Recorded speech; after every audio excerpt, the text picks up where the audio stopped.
a good play when he sees one. At 31 years old, 2 years out of practice and with family, church, and occupational life solidly in swing, I feel I'm just getting started. I've come so far already, yet doubts and inadequacies linger in my thoughts and actions, but I'm so thankful God has used you to build me into the young man that He wants me to be. I still have so far to go, my wounds, my faults, my frequent failures, but you've been there for me. May God bless you, and may He place before you more young men like myself, searching for a hero who can show them how to lead the heroic life to which God has called them.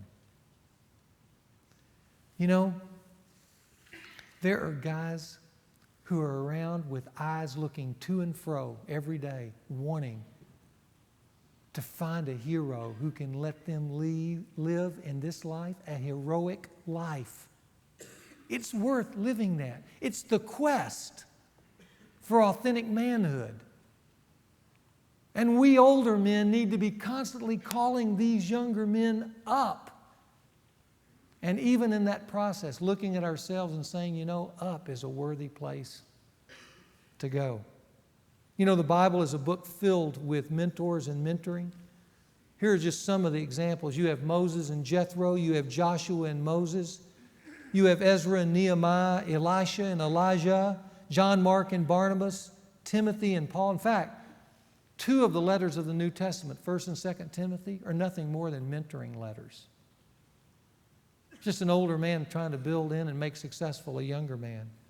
You have the 12 disciples in Jesus. It says, and He chose 12 that they might be with Him.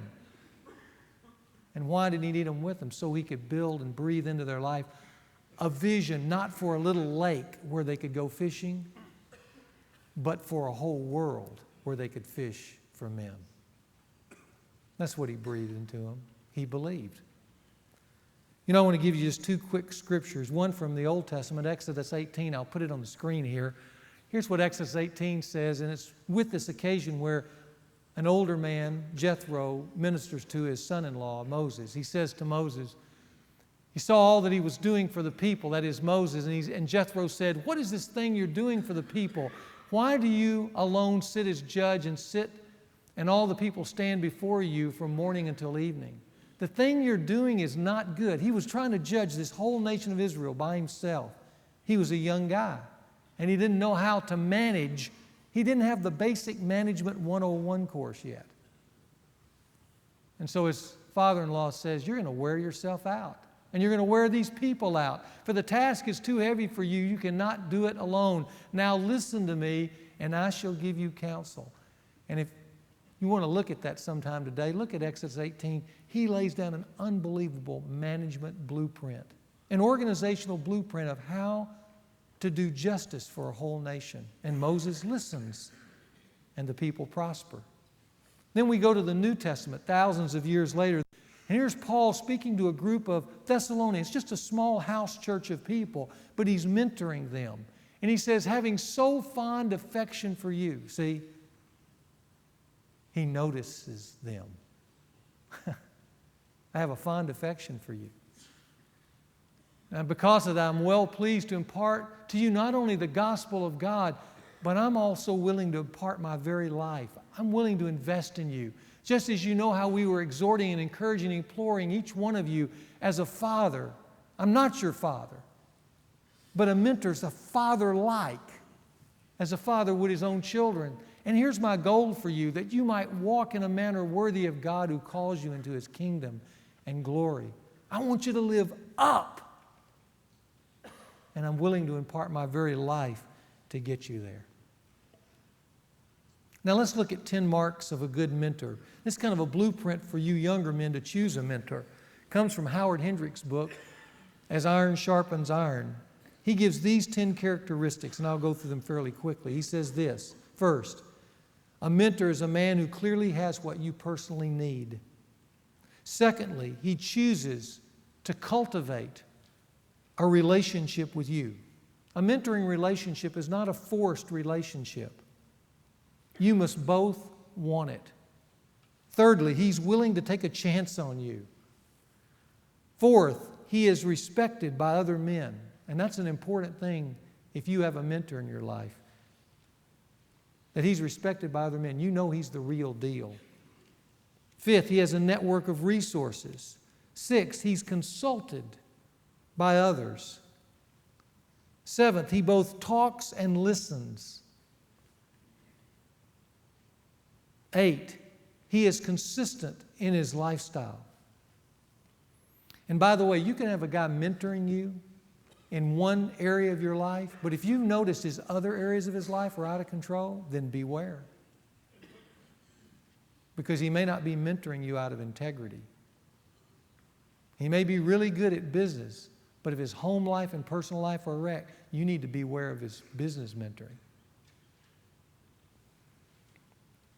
He's consistent in his lifestyle. He is able to diagnose your real needs. He has the ability to speak and connect with you. It's an interesting thing with a mentor and a protege. He's talking to this protege, and as he talks, the protege's hearing things that make sense to him.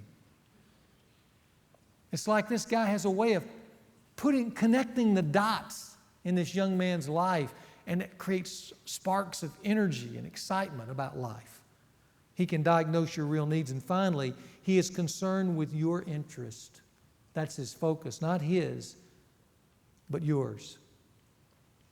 Now let's look at the impact of mentoring. First, for the mentor. And by the way, I have a theory that every man at some level ought to be a mentor before his life is over. And here's why. First, it closes the loop on a man's life cycle.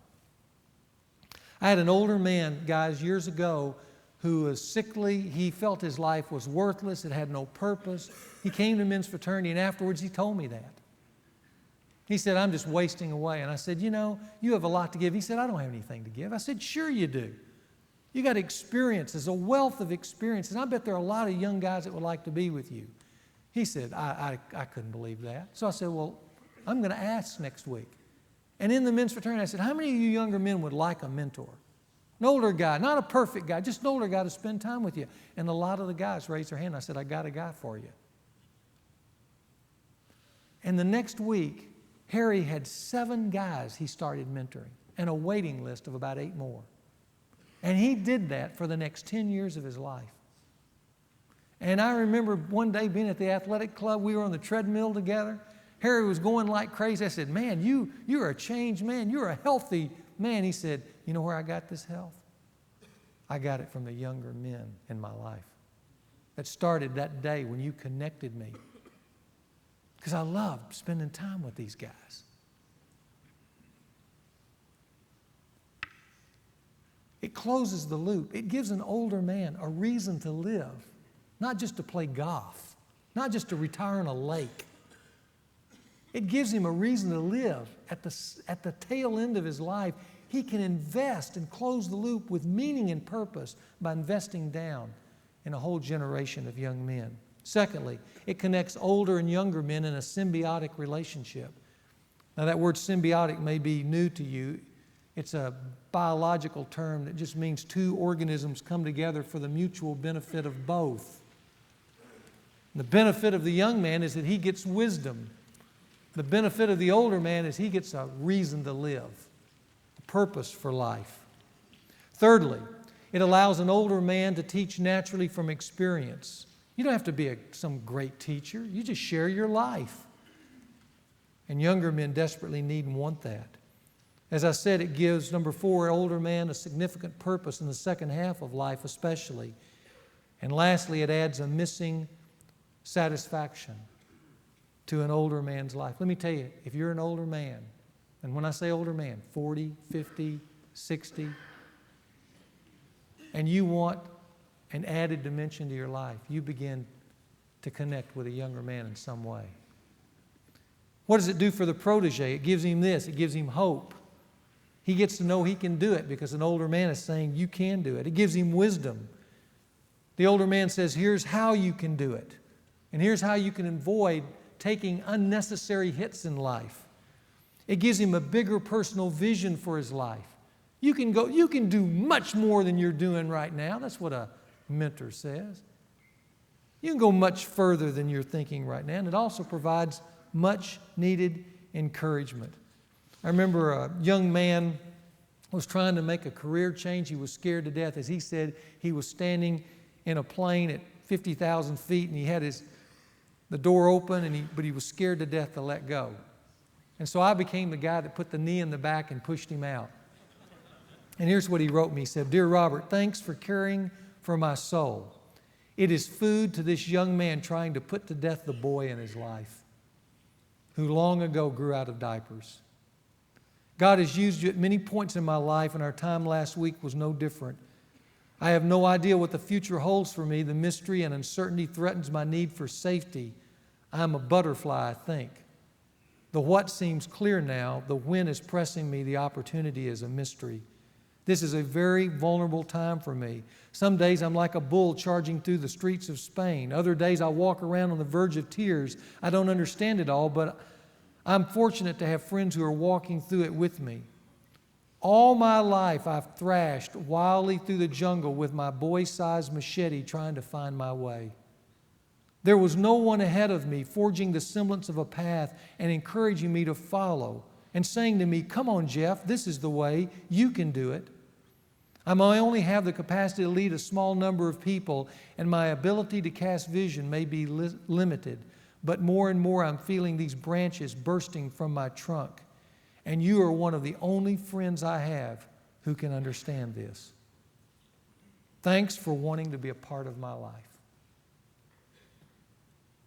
There are a lot of guys who are wishing they could write a note like that. Say, thanks for being a part of my life and letting me get these limbs from my trunk out so they can bear fruit. That's what a protege gets: hope, wisdom, a vision for life, and encouragement. So let's finish here this morning and ask the question, what do you do if you want to be a mentor? Let me give you some suggestions. First, make a list of your strengths and experiences that you can bless a younger man's life with. This is most important because you've got some strengths. Every man does. But as you get older, you've got a host of experiences that a younger man desperately needs. So make a list of what those are. Secondly, determine how much time you have to give. Thirdly, pray for and choose a young man or men you want to be with. See, there has to be chemistry there. But look around. Just begin to pray and say, God, I want to know, where's a young man I can invest in? And just wait. And you may find a magical moment where God says, there's the guy right over there. It's the one I want you to have. And then finally, if you do connect with a young man, then initiate some regular time together until he has what he needs. This is not a forever relationship necessarily. It might develop into a great friendship. If it does, great. But you're there to give him what he needs. And then once he gets what he needs, let him go. You know, you're like one of those big tanker planes, and he's like that jet fighter that gets right up under it, and you put the hose down and you fill him up. But you don't stay there, do you? Once you fill him up, you let him go and let him fly. That's what a mentoring relationship is all about. So that's what you can do if you want to be a mentor. Here's what you can do if you need but lack a mentor. This is for you younger guys. Here, first is just simply this. Pray for wisdom and guidance. You can use those 10 descriptives Howard Hendricks gives that I just gave you a moment ago. It just gives you a grid to look for a mentor. Secondly, go and, this is the most important one. Once you spy out this mentor, go and ask him to mentor you. Most older men will not come to you and say, I want to mentor you. Okay? Just write it down, guys. Most of them. There'll be a few, but most older men don't have the confidence to say, you know, I'd like to start spending time with you. So that's going to mean you spy them out and you go and say, hey, would you spend a little time with me? I'd like to ask you about your life. And say, I'd like to learn from it. And then maybe you can even formalize it. Would you spend some regular time just kind of helping me think through life? And that honors an older man. And a lot of times it engages him to spend time with you. But then let me add number 3. Don't get discouraged if you get turned down. Because some guys just won't feel capable of doing that. But many will.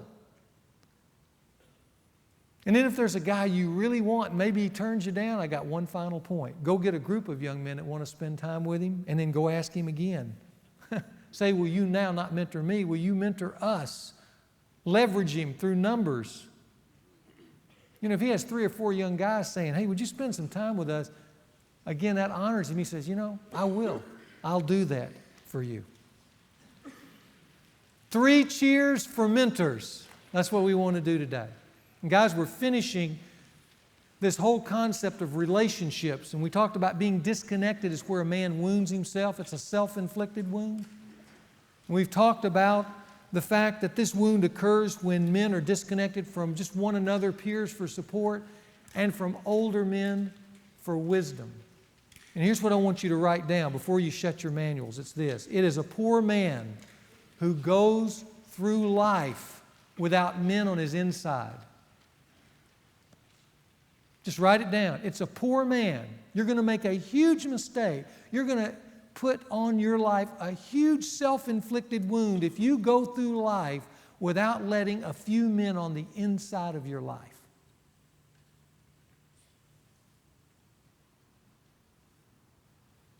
It is the golden piece of advice that I'm giving you here today. Don't go through life without guys on your inside. And for you older men, it's a shame for you to keep your wisdom to yourself. It's a shame. In Douglas Lawson's book, Give to Live, he quotes an ancient Chinese proverb that goes like this. If you want happiness for an hour, take a nap. If you want happiness for a day, go fishing. If you want happiness for a year, inherit a fortune. If you want happiness for a lifetime, help a young man succeed. It's called mentoring.